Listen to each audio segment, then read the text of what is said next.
روزے کی فضیلت اور اہمیت قرآن پاک کی آیات سے بیان ہوئی۔ اب حدیث کی روشنی میں روزے کی فضیلت و اہمیت بیان ہوتی ہے۔ روزے کی فضیلت میں قرآن پاک کی بہت ساری آیات وارد ہوئی ہیں۔ اسی طرح روزے کی فضیلت و اہمیت کے بارے میں بہت ساری حدیثیں وارد ہوئی ہیں۔ تو کتاب بہار شریعت میں ان میں سے کچھ بیان کی جا رہی ہیں، ایسا نہیں کہ ساری کی ساری بیان کر دی گئی ہیں، کیونکہ روزہ بہت اہم عبادت ہے۔ حدیث نمبر 1 صحیح بخاری و مسلم میں ابو ہریرہ رضی اللہ عنہ سے مروی حضور اقدس صلی اللہ علیہ وسلم فرماتے ہیں، جب رمضان آتا ہے آسمان کے دروازے کھول دیے جاتے ہیں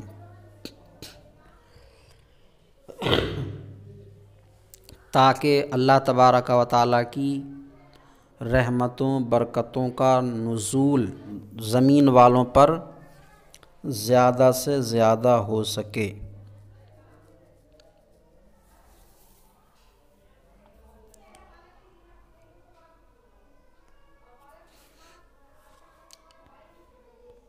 ایک روایت میں ہے کہ جنت کے دروازے کھول دیے جاتے ہیں، مرنے والا جنت میں چلا جائے، اور اس طریقے کا مضمون کچھ ملتا بھی ہے کہ رمضان شریف میں اللہ تبارک و تعالی قبروں سے عذاب اٹھا لیتا ہے اور مرنے والے سے سوال جواب نہیں ہوتے۔ تو جب قبروں سے عذاب اٹھ گیا یا سوال جواب نہیں ہوئے اور ایمان پر انتقال ہوا تو یقیناً پھر وہ جنتی ہی ہے، کیونکہ سرکار علیہ السلام نے فرمایا کہ قبر آخرت کی منزلوں میں سے پہلی منزل ہے، جو اس میں کامیاب ہو گیا تو اس کے لیے باقی منزلیں آسان ہیں۔ تو جب رمضان میں انتقال ہوا سوال جواب نہیں ہوئے تو قبر کی منزل آسان ہو گئی، تو پھر انشاءاللہ باقی منزلیں آسان ہوں گی۔ جب باقی منزلیں آسان ہیں تو پھر جنت ہے، تو جنت کے دروازے کھول دیے جاتے ہیں۔ ایک روایت میں ہے کہ رحمت کے دروازے کھول دیے جاتے ہیں اور جہنم کے دروازے بند کر دیے جاتے ہیں اور شیاطین زنجیروں میں جکڑ دیے جاتے ہیں۔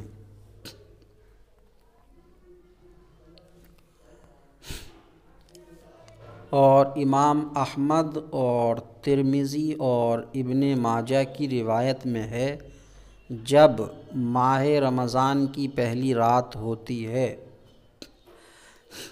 تو شیاطین اور سرکش جن قید کر لیے جاتے ہیں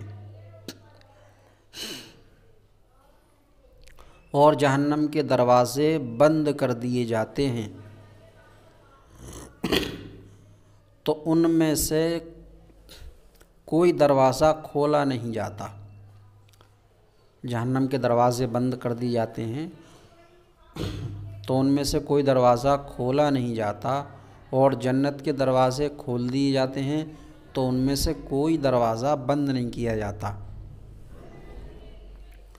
اور منادی پکارتا ہے، اے خیر طلب کرنے والے متوجہ ہو، اور اے شر کے چاہنے والے باز رہ۔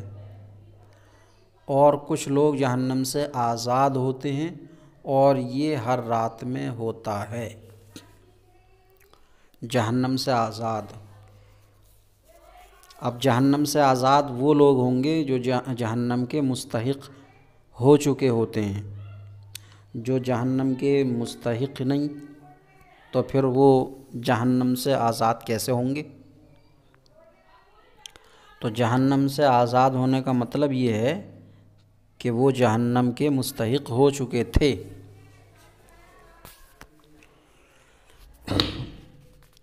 امام احمد و نسائی کی روایت انہی سے ہے کہ حضور اقدس صلی اللہ تعالیٰ علیہ وسلم نے فرمایا، رمضان آیا، یہ برکت کا مہینہ ہے، اللہ تعالیٰ نے اس کے روزے تم پر فرض کیے، اس میں آسمان کے دروازے کھول دیے جاتے ہیں اور دوزخ کے دروازے بند کر دیے جاتے ہیں، اور سرکش شیطانوں کے طوق ڈال دیے جاتے ہیں، اور اس میں ایک رات ایسی ہے جو 1000 مہینوں سے بہتر ہے، جو اس کی بھلائی سے محروم رہا وہ بے شک محروم ہے۔ یہ شب قدر ہے۔ شب قدر یہ غالباً رمضان شریف کی 27ویں شب کو ہوتی ہے، اور یہ بھی کہا گیا ہے کہ عشرہ اخیر میں طاق راتوں میں سے کسی بھی ایک رات میں ہوتی ہے، یعنی 21، 23، 25، 27، 29۔ اور یہ بھی کہا گیا ہے کہ پورے رمضان میں کبھی بھی ہو جاتی ہے، لیکن زیادہ صحیح قول یہ ہے کہ 27ویں شب میں یہ رات ہوتی ہے۔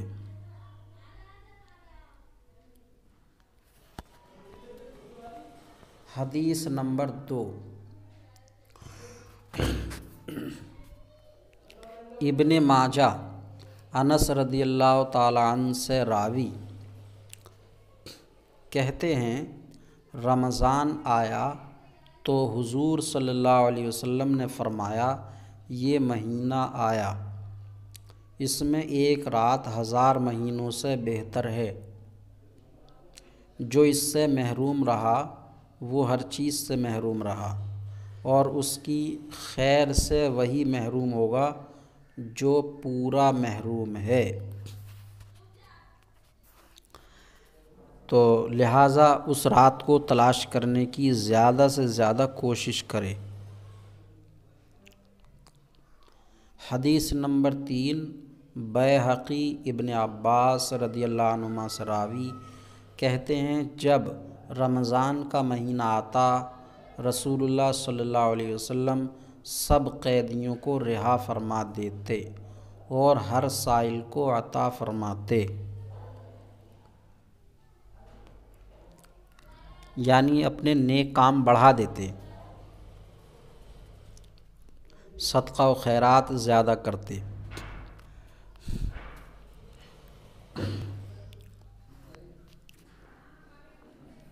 حدیث نمبر 4، بیہقی شعب الایمان میں ابن عمر رضی اللہ تعالیٰ عنہما سے راوی کہ نبی صلی اللہ علیہ وسلم نے فرمایا، جنت ابتدائے سال سے سال آئندہ تک رمضان کے لیے آراستہ کی جاتی ہے، یعنی شروع سال سے ہی رمضان کے لیے جنت کو سجایا جانے لگتا ہے۔ تو جنت کے پتوں سے عرش کے نیچے ایک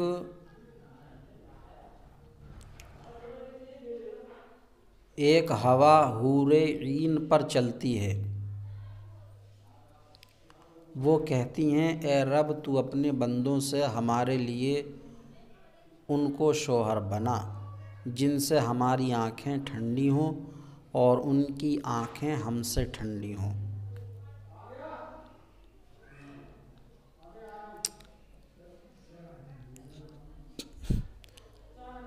عرش کے نیچے ایک ہوا حور عین پر چلتی ہے، وہ کہتی ہیں اے رب تو اپنے بندوں سے ہمارے لیے ان کو شوہر بنا، یعنی وہ بندے ہمارے شوہر بنا، ہمارا نکاح ان بندوں سے فرما جن سے ہماری آنکھیں ٹھنڈی ہوں اور ان کی آنکھیں ہم سے ٹھنڈی ہوں۔ اور یہ وہی لوگ ہیں جو روزہ رکھنے والے ہوتے ہیں، رمضان کا احترام کرنے والے ہوتے ہیں۔ نمبر 5، امام احمد ابو ہریرہ رضی اللہ تعالیٰ عنہ سے راوی کہ حضور اقدس صلی اللہ علیہ وسلم فرماتے ہیں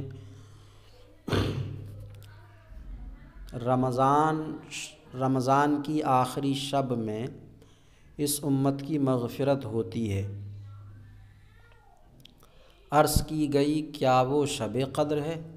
فرمایا نہیں، ولیکن کام کرنے والے کو اس وقت مزدوری پوری دی جاتی ہے جب کام پورا کر لے۔ تو آخر والے دن جو ہے رمضان کے آخری شب میں اللہ تبارک و تعالیٰ امت کی مغفرت فرماتا ہے، کیونکہ پورے رمضان کے مہینے کے روزے رکھ کر کام مکمل ہو چکا ہوتا ہے، تو اس کی مزدوری ملنا باقی ہوتی ہے، تو اللہ تبارک و تعالیٰ مغفرت کی شکل میں اس رات یعنی رمضان کی آخری رات کو مغفرت فرماتا ہے، مزدوری عطا فرماتا ہے۔ حدیث نمبر 6، بیہقی شعب الایمان میں سلمان فارسی رضی اللہ عنہ سے راوی کہتے ہیں رسول اللہ صلی اللہ علیہ وسلم نے شعبان کے آخر دن میں واعظ فرمایا، نصیحت فرمائی۔ فرمایا اے لوگو، تمہارے پاس عظمت والا برکت والا مہینہ آیا، وہ مہینہ جس میں ایک رات ہزار مہینوں سے بہتر ہے۔ اس کے روزے اللہ تعالیٰ نے فرض کیے اور اس کی رات میں قیام نماز پڑھنا۔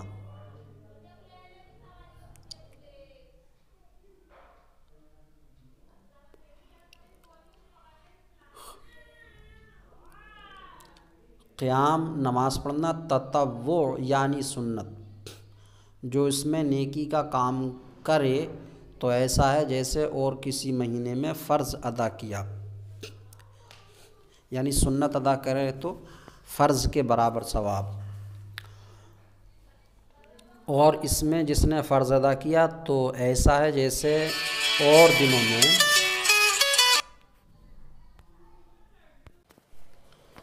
جس نے فرض ادا کیا۔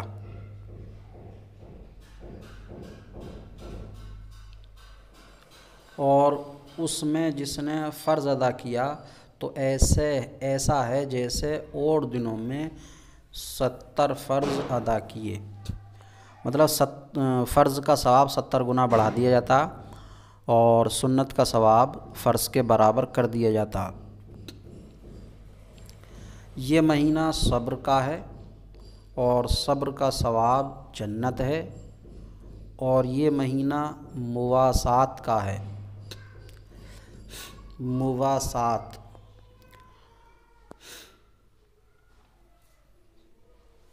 مواسات یعنی غمخواری اور بھلائی، آپس میں ایک دوسرے کی غمخواری، کوئی بھوکا نہ رہے، کسی کو کوئی ضرورت ہے تو اس کی وہ ضرورت پوری کی جائے۔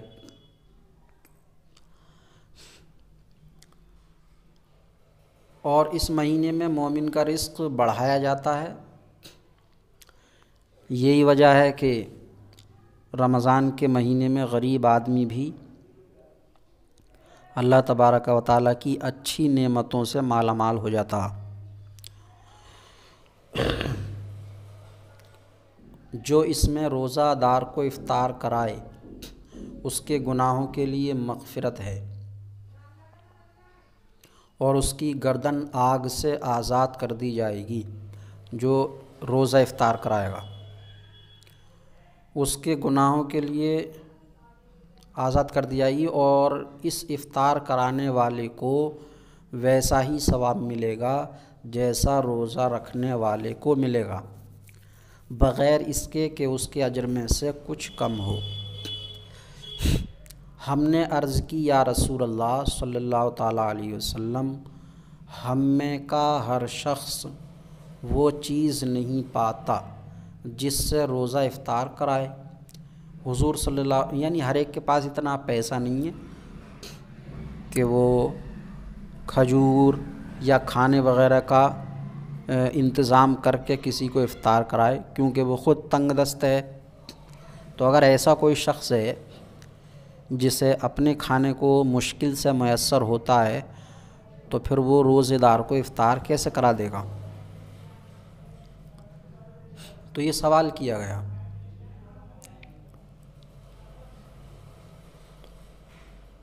ہم نے عرض کیا رسول اللہ، ہم میں کا ہر شخص وہ چیز نہیں پاتا جس سے روزہ افطار کرائے۔ حضور صلی اللہ علیہ وسلم نے فرمایا، اللہ تعالیٰ یہ ثواب اس شخص کو دے گا جو ایک گھونٹ دودھ یا ایک خرما یعنی ایک کھجور یا ایک گھونٹ پانی سے افطار کرائے۔ اگر پانی بھی پلا دیا تب بھی یہ ثواب ہے، اور جس سے روزہ دار کو بھرپیٹ کھانا کھلایا اس کو اللہ تعالیٰ میرے حوض سے پلائے گا کہ کبھی پیاسا نہ ہوگا یہاں تک کہ جنت میں داخل ہو جائے۔ یہ وہ مہینہ ہے کہ اس کا اول رحمت ہے، اس کا اوسط مغفرت ہے، اور اس کا آخر جہنم سے آزادی ہے۔ یہ 3 عشرے ہو گئے۔ عشرہ اولا جو ہے وہ رحمت، اور عشرہ وسطیٰ درمیانی عشرہ یا دوسرا عشرہ مغفرت، اور عشرہ اخیرہ یا تیسرا عشرہ یہ جہنم سے آزادی۔ 10 دنوں میں کر کے پورے رمضان کے مہینے کو بانٹ دیا ہے۔ جو اپنے غلام پر اس مہینے میں تخفیف کرے یعنی کام میں کمی کرے، کام میں یعنی کام لینے میں اس سے کام کم کرائے، اللہ تعالیٰ اسے بخش دے گا اور جہنم سے آزاد فرما دے گا۔